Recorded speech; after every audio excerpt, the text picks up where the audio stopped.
जय श्री कृष्णा, जय श्री राधे। भागवत कथा सुनने वाले सभी भक्तों का आज की कथा में हार्दिक स्वागत है। भगवान कृष्ण चंद्र और श्रीमती राधा रानी की कृपा सदैव ही आप सभी पर और आपके समस्त परिवारजनों पर बनी रहे। तो आइए आज की कथा में सबसे पहले सुनेंगे भगवान का द्वारका गमन, बलराम जी का विवाह और रुक्मणी जी को संदेश। श्री सुखदेव जी कहते हैं, हे परीक्षित, अब राजर्षि मुचुकुंद ने हाथ जोड़कर भगवान की परिक्रमा की, उन्हें नमस्कार किया और आज्ञा लेकर गुफा से बाहर आए। तब उन्होंने देखा सब के सब मनुष्य, पशु, वृक्ष, वनस्पति, लता आदि पहले की अपेक्षा अब बहुत छोटे छोटे हो गए हैं। इससे यह जानकर कि अब कलयुग आ गया है, तो वे उत्तर दिशा की ओर चले गए। इधर भगवान श्री कृष्ण ने मथुरा में लौटकर कालियावन की मलेच्छों की सेना का संहार कर दिया। उसी समय 18वीं बार जरासंध ने फिर 23 अक्षौहिणी सेना लेकर आक्रमण कर दिया, परंतु भगवान श्री कृष्ण और बलराम जी मनुष्यों की सी लीला करते हुए बड़ी शीघ्रता से भाग निकले। जरासंध ने उनका बहुत दूर तक पीछा किया। अंत में निराश होकर वह अपनी सेना के साथ अपनी राजधानी को लौट गया। हे परीक्षित, भगवान श्री कृष्ण बलराम जी के साथ द्वारकापुरी को पहुँचे थे। उस समय वहाँ आनर्त देश के राजा श्रीमान रेवत जी ने अपनी रेवती नाम की कन्या ब्रह्मा जी की प्रेरणा से श्री बलराम जी को ब्याह दी। राजा परीक्षित ने पूछा, भगवान, हमने सुना है कि भगवान श्री कृष्ण ने भीष्मक नंदिनी परम सुंदरी श्री रुक्मणी देवी को बलपूर्वक हरण करके राक्षसी वृत्ति से उनके साथ विवाह किया था। हे मुनीश्वर श्रेष्ठ, अब मैं यह सुनना चाहता हूँ कि परम तेजस्वी भगवान श्री कृष्ण ने जरासंध, शाल्व आदि नरपतियों को जीतकर किस प्रकार रुक्मणी जी का हरण किया था। श्री सुखदेव जी कहते हैं, हे परीक्षित, महाराज भीष्मक विदर्भ देश के अधिपति थे। उनके 5 पुत्र और एक कन्या थी, जिनके नाम रुक्मरथ, रुक्मबाहु, रुक्मकेश, रुक्ममाली और सबसे बड़े का नाम था रुक्मी। इसकी बहन सती रुक्मिणी थी। जब से उसने अपने पिता की सभा में अपने भाई और मित्रों से भगवान श्री कृष्ण के सौंदर्य, पराक्रम और गुण की प्रशंसा सुनी थी, तभी से वह मन ही मन उन्हें अपने पति के रूप में स्वीकार कर लिया था। रुक्मिणी जी के भाई बंधु भी चाहते थे कि हमारी बहन का विवाह श्री कृष्ण से ही हो, परंतु बड़ा भाई रुक्मी श्री कृष्ण से द्वेष रखता था। उसने उन्हें ऐसा करने से रोक दिया और शिशुपाल के साथ विवाह होने का प्रस्ताव रख दिया। यह बात जब रुक्मिणी जी को मालूम हुई, तब वे अत्यंत ही व्याकुल हो उठी। फिर बहुत कुछ सोच विचार के बाद उन्हें एक विश्वास पात्र ब्राह्मण मिला। तब उन्होंने अपना संदेश देकर तुरंत ही द्वारकानाथ भगवान श्री कृष्ण के पास भेजा। जब वे ब्राह्मण देवता द्वारका पहुँचे, तब द्वारपाल बड़े ही आदर के साथ उन्हें भगवान श्री कृष्ण के पास ले गए। सर्व अंतर्यामी भगवान ने ब्राह्मण का देवोचित सत्कार किया। कुशल प्रश्न के पश्चात जब वे भोजन आदि करके विश्राम कर चुके, तब संतों के परम आश्रय भगवान श्री कृष्ण उनके पास गए और अपने कोमल हाथों से उनके पैर सहलाते हुए बड़े शांत भाव से पूछने लगे, ब्राह्मण शिरोमणि, आपका चित्त तो सदा सर्वदा संतुष्ट रहता है ना? आपको अपने पूर्व पुरुषों द्वारा स्वीकृत धर्म का पालन करने में कोई कठिनाई तो नहीं होती? यदि इंद्र का पद पाकर भी किसी को संतोष न हो, तो उसे सुख के लिए एक लोक से दूसरे लोक में बार बार भटकना पड़ेगा। वह कहीं भी शांति से बैठ न सकेगा। परंतु जिसके पास तनिक भी संग्रह परिग्रह नहीं है और उसी अवस्था में प्रसन्न है, संतुष्ट है, वह सुख की नींद सोता है। जो स्वयं प्राप्त हुई वस्तु से संतोष कर लेते हैं, जिनका स्वभाव बड़ा ही मधुर है और जो समस्त प्राणियों के परम हितैषी, अहंकार रहित और शांत हैं, उन ब्राह्मणों को मैं सदा सिर झुकाकर नमस्कार करता हूँ। ब्राह्मण देवता, आप इस समय कहाँ से, किस प्रयोजन से, किस अभिलाषा से इतना कठिन मार्ग तय करके यहाँ पधारे हैं? यदि कोई गोपनीय बात न हो तो हम से कहिए, हम आपकी क्या सेवा करें? श्याम सुंदर श्री कृष्ण के इस प्रकार कहने पर उस ब्राह्मण ने रुक्मिणी जी का वह संदेश कह सुनाया और साथ ही यह भी कहा कि स्वयंवर से एक दिन पहले ही आप पधारे। बस यह ही अत्यंत गोपनीय संदेश है, आप इस पर शीघ्रता से ध्यान दें। आइए अब आगे आप सुनेंगे रुक्मिणी हरण और शिशुपाल के साथी राजाओं की हार। श्री सुखदेव जी कहते हैं, हे परीक्षित, मधुसूदन भगवान श्री कृष्ण ने यह जानकर कि परसों रात्रि की लगन में रुक्मिणी का विवाह होगा, उन्होंने अपने सारथी को आज्ञा दी, दारुक तनिक शीघ्रता से रथ जोत लाओ। दारुक भगवान के रथ में शैव्य, सुग्रीव, मेघ पुष्प और बलाहक नाम के 4 घोड़े जोत कर ले आया। भगवान श्री कृष्ण ने पहले उस ब्राह्मण देवता को प्रणाम करके रथ पर चढ़ाया और फिर स्वयं आप भी सवार हो गए। उन शीघ्रगामी घोड़ों के द्वारा वे एक ही रात में विदर्भ देश जा पहुँचे। इधर जब बलराम जी को यह समाचार मालूम हुआ, तब वे भी चतुरंगिनी सेना लेकर कुंडनपुर को जा पहुँचे। यहाँ रुक्मिणी जी सिर भी भगवान से मिलन को बड़ी आतुर हो रही थी। अभी श्री कृष्ण की तो क्या, वह ब्राह्मण देवता भी अभी नहीं लौटे।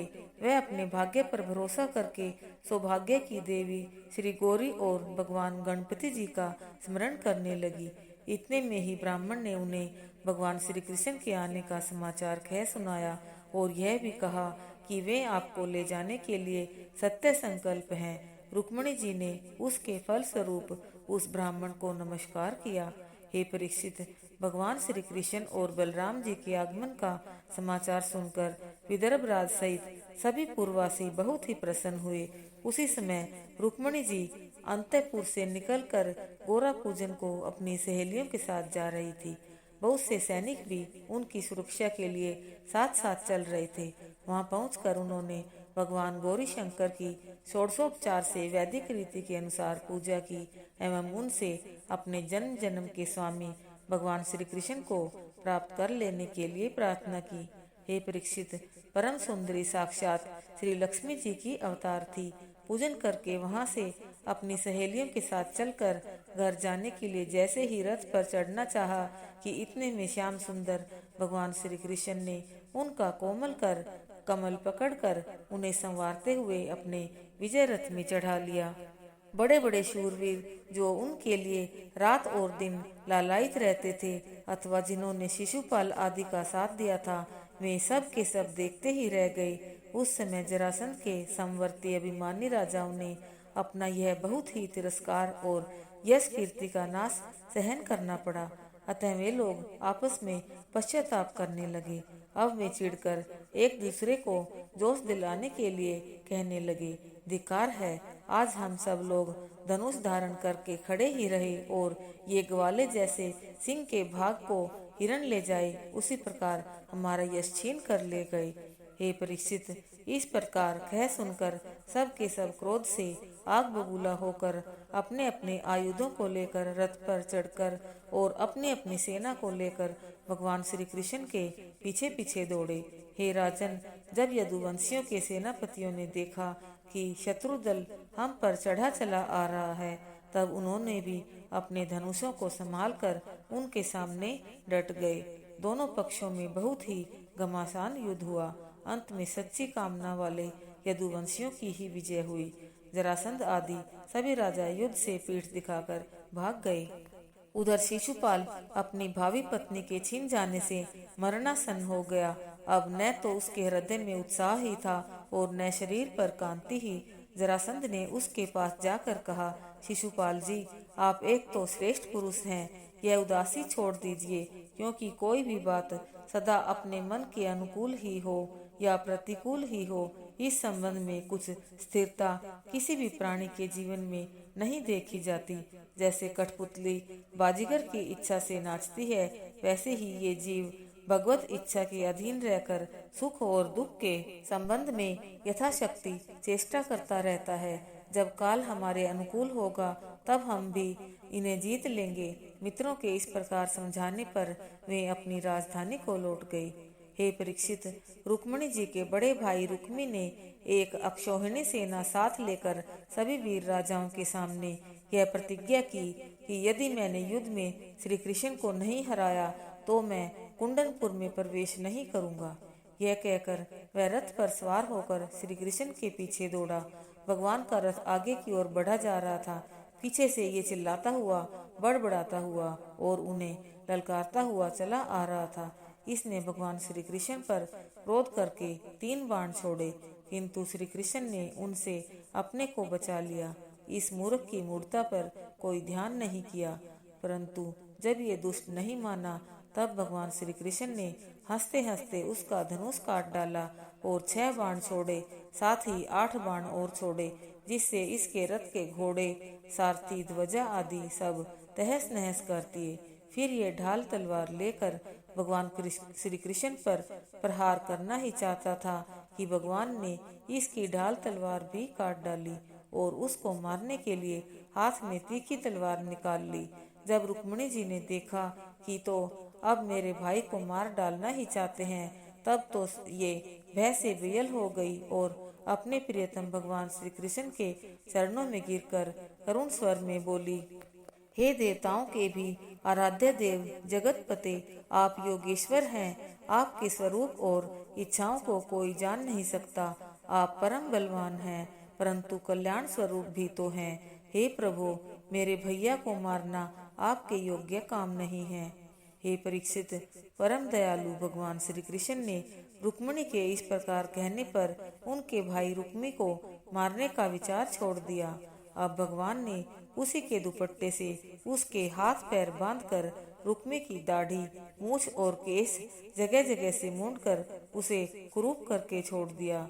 बलराम जी बड़े दयालु हैं। उन्होंने उसके बंधन खोल दिए और श्री कृष्ण से कहा, भाई, ये तुमने ठीक नहीं किया, यह कार्य हमारे योग्य नहीं है। फिर रुक्मी की ओर संकेत करके बोले, प्रिय रुक्मी, आपको इस प्रकार का शोक करना शोभा नहीं देता। मनुष्य सोचता तो कुछ और है, किंतु होता वही है जो हमारे प्रारब्ध में होता है। इसके बाद रुक्मिणी जी से कहा, साध्वी, तुम्हारे भाई का रूप विकृत कर दिया गया है, यह सोचकर हम लोगों से बुरा मत मानना, क्योंकि जीव को सुख दुख देने वाला कोई दूसरा नहीं है। उसे तो अपने ही कर्म का फल भोगना पड़ता है। रुक्मी अपनी प्रतिज्ञा के कारण कुंडनपुर नहीं गया। उसने भोजकट नाम की एक नगरी बसाई और वहीं रह गया। श्री सुखदेव जी कहते हैं, हे परीक्षित, इस प्रकार भगवान श्री कृष्ण ने सब राजाओं को हराकर और विदर्भ राजकुमारी रुक्मिणी जी को द्वारका में लाकर विधि पूर्वक पाणी ग्रहण किया। उस समय द्वारकापुरी में घर घर बड़ा ही आनंद और उत्सव मनाया जाने लगा। क्यों न हो, वहाँ के सभी लोगों का यदुपति भगवान श्री कृष्ण के प्रति अनन्य प्रेम जो था। भगवती लक्ष्मी जी को रुक्मिणी के रूप में साक्षात लक्ष्मीपति भगवान श्री कृष्ण के साथ देखकर द्वारकावासी नर नारियों को परम आनंद हुआ। आइए अब आगे आप सुनेंगे प्रद्युम्न का जन्म और शंबरासुर का वध। श्री सुखदेव जी कहते हैं, हे परीक्षित, कामदेव भगवान वासुदेव के ही अंश हैं। वे पहले रुद्रदेव की क्रोध अग्नि से भस्म हो गए थे। अब पुनः शरीर प्राप्ति के लिए उन्होंने अपने अंशी भगवान वासुदेव का ही आश्रय लिया। वे ही काम अब की बार भगवान श्री कृष्ण के द्वारा श्री रुक्मिणी जी के गर्भ से उत्पन्न हुए बालक प्रद्युम्न अभी 10 दिन के भी नहीं हुए थे कि काम रूपी शंबरासुर वेश बदलकर प्रसूतिका ग्रह से उन्हें हर ले गया और उसे समुद्र में फेंककर अपने घर लौट आया। उसे मालूम हो गया था कि ये मेरा भावी शत्रु है। समुद्र में उनको एक भारी मत्स्य निगल गया तथा मछुआरों ने अन्य मछलियों के साथ उस मत्स्य को भी पकड़ लिया और वह फिर शंबरासुर के ही घर पहुंच गया। शंबरासुर के रसोइये ने जब उस मत्स्य को पकाने के लिए कुल्हाड़ियों से फाड़ रहे थे, तब उन्होंने उसके गर्भ में इसे देखा और गर्भ से निकालकर उन्होंने उस सुंदर बालक को शंबरासुर की दासी मायावती को दे दिया। यह मायावती पूर्व जन्म में कामदेव की ही पत्नी रहती थी। जब ये इस बालक के लालन पालन के लिए इसे गोद में लेकर दुलार करती, तब ये बालक उसे अपनी पत्नी की भांति देखता था।